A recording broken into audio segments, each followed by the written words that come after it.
Destroy Humans 2 Reprobed was a pretty amazing game, and I'm not speaking from some bias here because this is a remaster that is definitely worth playing.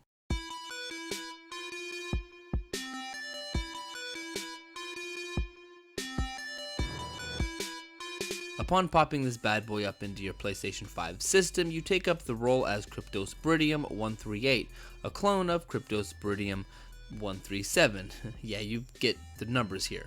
This is a sequel to a game that takes place 10 years after the original game, which I'm not going to do the original game just yet. I might in the future, but right now I just want to talk about Destroy Humans 2. This game has been remastered from its original PlayStation 2 version from October 17th, 2006. I actually remember buying this game from Amazon back in 2008. I was a little bit late to the party, but the reason that this game stuck out to me so much was that it was the very first thing that I actually bought with my own hard-earned money that I earned from cutting the neighbor's grass. I was extremely excited, and this game did not disappoint me. I played this game more than I did the first game, but over the years I played both pretty equally. There are some things that I may not actually remember that are distinguishable from the original versions because I didn't play these games back to back, but the first thing that I do want to talk about in this video are the graphics. Let's talk about Crypto's head for a minute. It glows and it moves and it kind of creeps me out. This is a feature that I remember is not in the original version because I definitely would have remembered this. It's totally disgusting. I love it. I'm guessing they didn't have this back in 2006 because of technical limitations, but I could be wrong and I could be just not remembering it. Okay, so the environments feel pretty lively. You got NPCs walking around. It doesn't really feel like they're off doing their own thing, like a Red Dead Redemption 2 type of scenario. I mean, it's not completely like every NPC has their own life and stuff like that, but you have to remember this is a game from 2006 and no one really paid that much attention back then.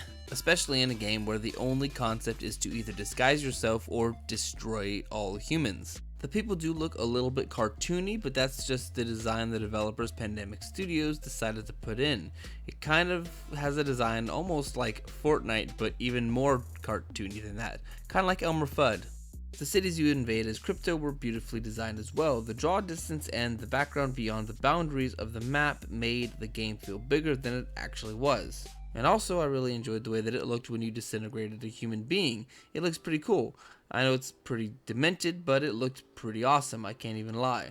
Next up, let's talk about the gameplay. The gameplay is a lot of fun as well. You don't even have to do missions. I mean, you can just go on rampages. The combat system is pretty simplistic. You have a decent amount of weapons, starting with the Zap-O-Matic, which is unlocked right at the beginning, and on to my personal favorite, which is the Disintegrator Ray, and you get that unlocked pretty early. There are a total of 9 weapons that you can actually summon with a GTA style weapon wheel. These weapons are unlocked periodically as you progress in the game. And then you have your spaceship that you can use to terrorize the human race as well.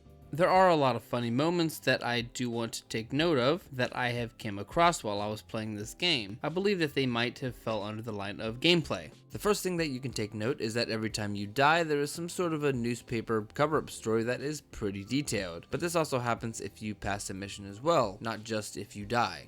Another thing is that when it gives you options of things to say, there are always something funny that Crypto is able to say. So of course I naturally go through every line of dialogue that the game lets you run through, because it's pretty funny as usual. Also, this game is a little ahead of its time because you can actually make prank calls in phone booths.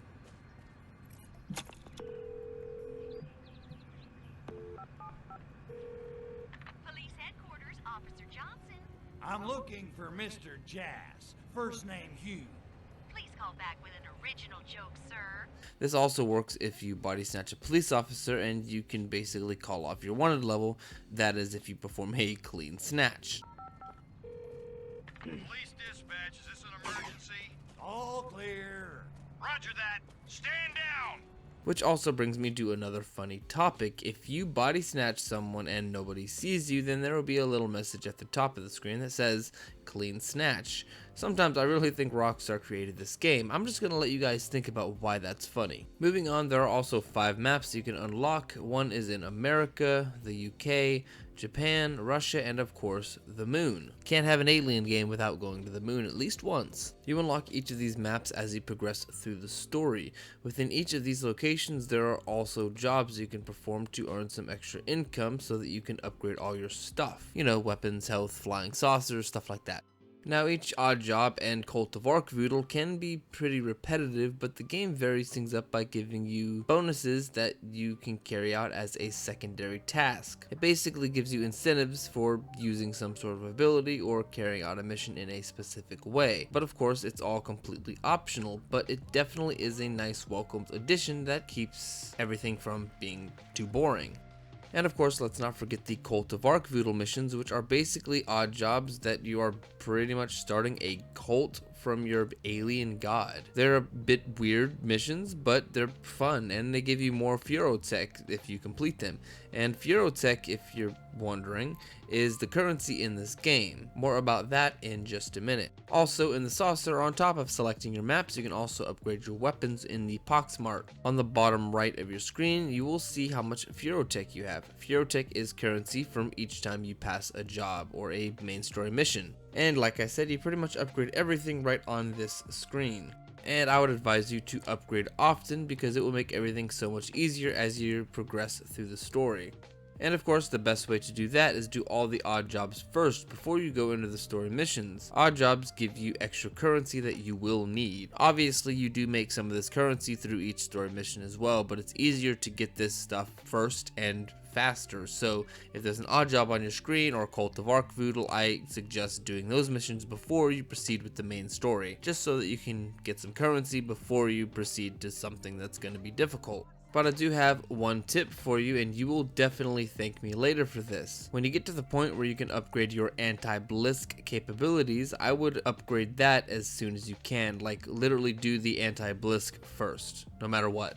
Even if you don't think you're going to need those upgrades yet, I suggest just getting it over with. I have made the mistake of not upgrading that when I did the final mission. Let's just say it was not easy. If you don't want to be spoiled, stop this video right now. But at the very end, the very final boss mission that you have is extremely difficult if you don't upgrade this. I died 50,000 times before I actually realized what I needed to do. So I had to end the mission, go back, and actually upgrade my Blisk stuff. I mean, it is definitely possible to defeat this guy without upgrading, but it's extremely difficult. It's funny because whenever I did upgrade it, it was ridiculously easy. So I suggest you just upgrading your anti-Blisk stuff. The next thing I'd like to talk about is the Gene Blender, and it's just little fun ways that you can actually upgrade things like your psychoanalysis. I don't know if I'm saying that correctly, but you can also upgrade your body snatching, your free love, your brain extract, and your mind flash. Getting these unlocked basically encourages you to go on destructive rampages and using these abilities, so it's actually pretty fun. I haven't really had a whole lot of time to actually mess around with these, but I just know that's pretty much how you upgrade them. But you also have to be at a specific map as well. I also believe this game is quite replayable as well. You have other things you can do and other things you can collect, like saucer skins. I thought was pretty awesome. The gameplay is great, but there are a few gameplay flaws. Like sometimes the sound would actually screw up and wouldn't be all on par. Like if there was a big scene with the monster something and the monster would appear quiet, but the music and crypto would sound normal. You're gonna pay for that, you son of a bitch!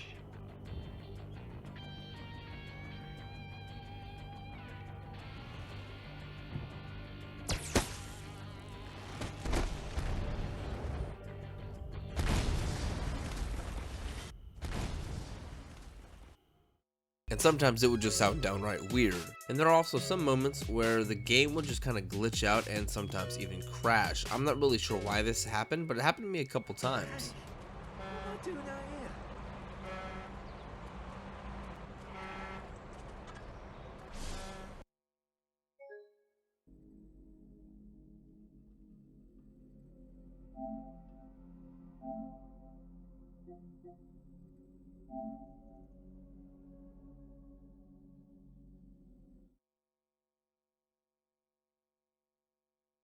And that's basically what would happen. It's as if there's too much going on the screen and my PS5 just can't handle it for whatever reason. But it's only this game. I haven't really had this happen in any other games. Moving on with more glitches that are more comical than annoying. There was a guy that was running with the newspaper stuck to his belly. I literally laughed out loud when I saw this, and then I decided to body snatch him, and it was still stuck to his belly.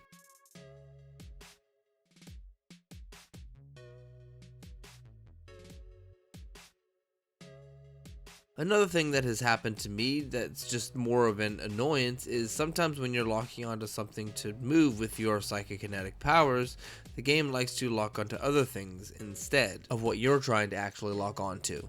Another weird and kind of funny glitch happened to me when I was playing through the final mission of the game. I accidentally used my jetpack burst and I phased right through the roof and landed on top of where I was supposed to be at, and I had to find my way back. And ultimately, it got Natalia killed because she was pretty much killing everyone without me. So by the time I made it back and we got to the next area, she died. And it was quite a big setback because this mission was pretty long. So take note that I'm not saying this game is perfect. It definitely has its flaws. Like, I feel like the maps are a little constricting because they don't let you go too far out of bounds with your saucer. But of course, they are 5 maps to choose from, so I guess it's not horrible. There's also another flaw that I encountered in the mission Space 1969. For some reason, when I died and the game reloaded, it spawned me outside of where I actually needed to be, and it would not let me proceed into the area that I was supposed to proceed into. I don't know why that is. I mean, I tried restarting it and dying again, so the only other thing that I could have actually done is restart the whole mission, and that was very annoying. Maybe I'm just being a little nitpicky, I don't really know, and I've pretty much covered all of the flaws that I've encountered, the flaws that I can think of.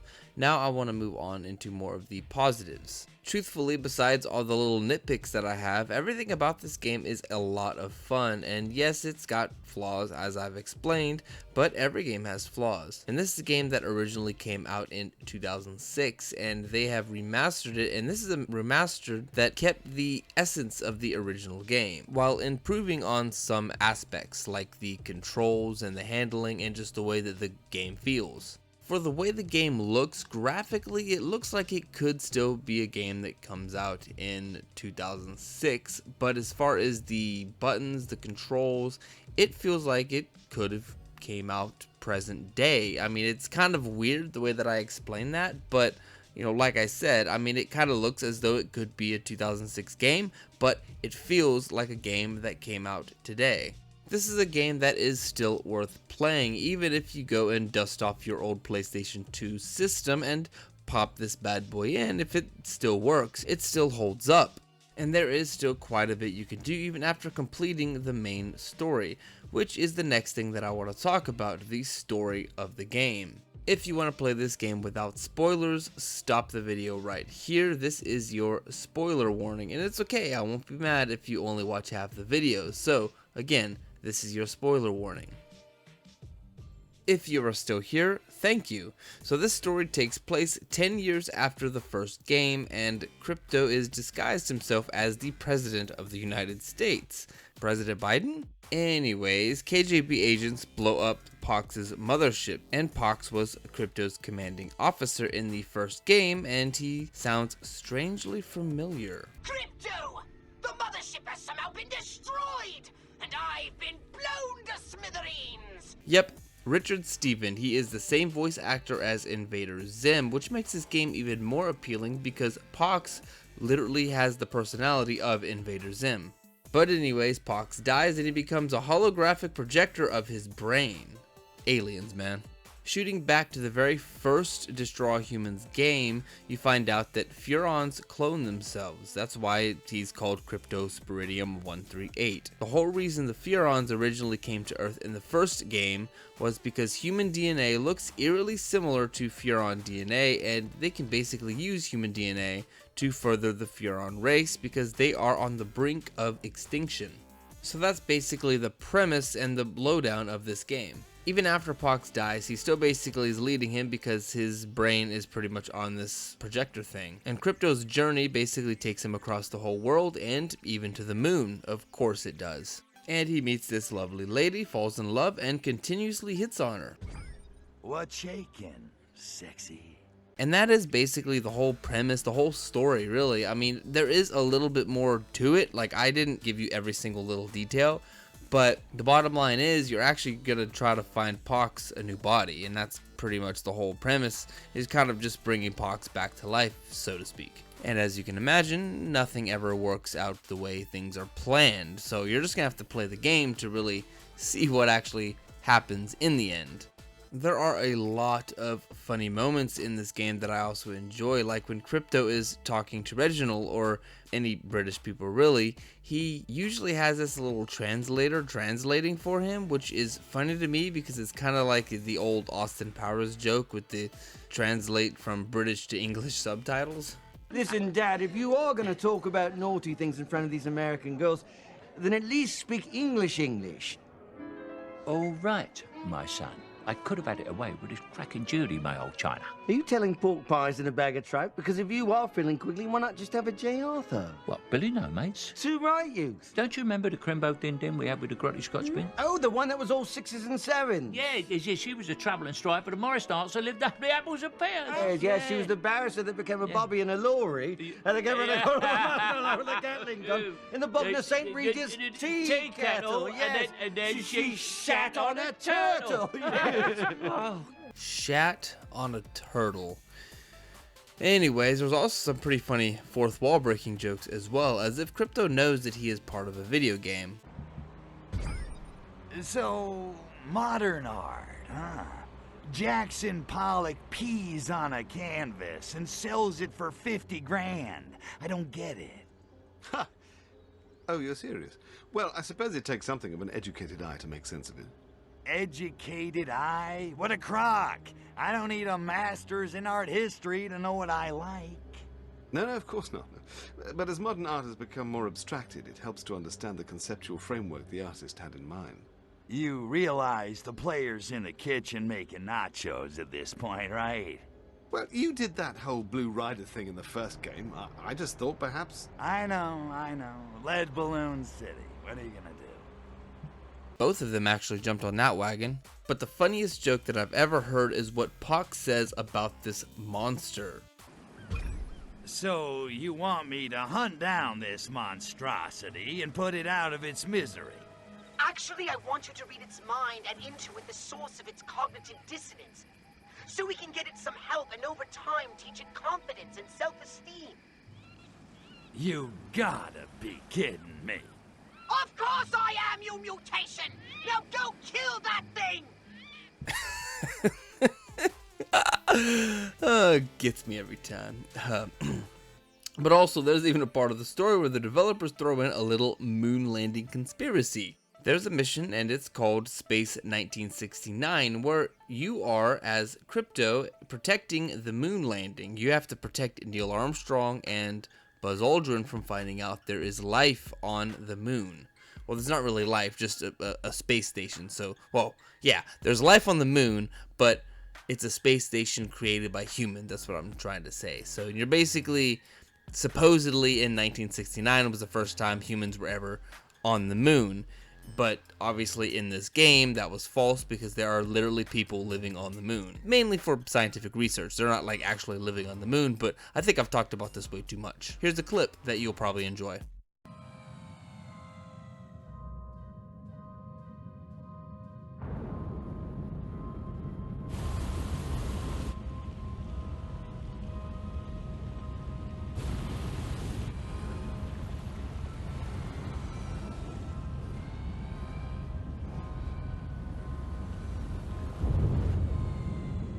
Houston, Tranquility Base here. The Eagle has landed.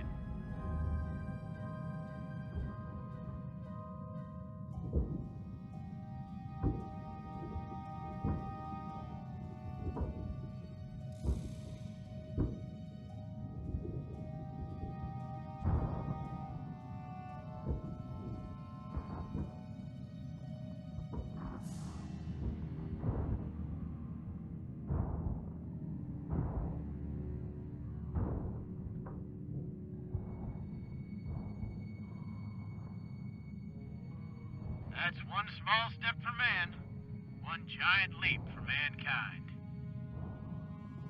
That's it? What? One small step for man, one giant leap for mankind? 7 months and that's the best you could come up with? But you didn't like it? No, I didn't like it. It's crap. Where'd you find it, on a cereal box? I thought it sounded profound. Profound? You wouldn't know profound if it hit you over the head with a Camus novel. You think Merv Griffin's a deep thinker. Listen, mister, I'm getting a little tired of your lip. Oh yeah, Commander Big Shot? What are you gonna do about it? Well, the plot on this mission's excellent. Sorry, Houston, but I can't work another second with this jackass. Get in the car. Get in the car. Moron.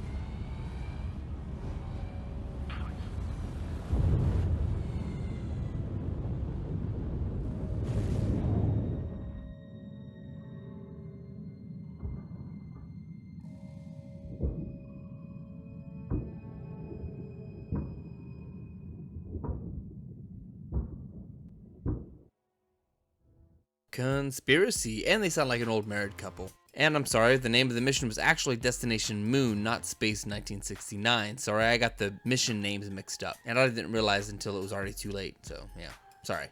But I did think it was pretty cool that Neil Armstrong and Buzz Aldrin was technically in this game because they landed on the moon and they exchanged some pretty funny dialogue. I don't think I've ever seen anyone actually talk about this moment in Destroy All Humans 2, and I just figured I would throw it out as one of the many funny moments in this game.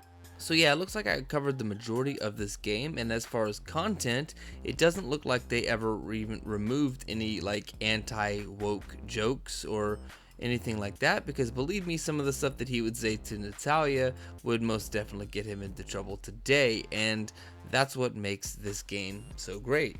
Still pushing the boundaries and not trying to take away from it to become woke, as a lot of video games are doing nowadays. And this game also has a lot of great replayability as well, and after you complete the story, you can just go right back into free roam to do some stuff you may have missed. From here, you can pretty much go back and collect trophies with a mission replay option as well, so you can redo odd jobs and just anything you might have missed. I didn't really do a whole lot after completing the game, mainly because I wanted to get this video done. But this was a good 30 to 40 hours of me playing this game. So the end result, with all of the flaws and all the cool things about this game, I would rate this game, drumroll please, 8 flaming humans out of 10.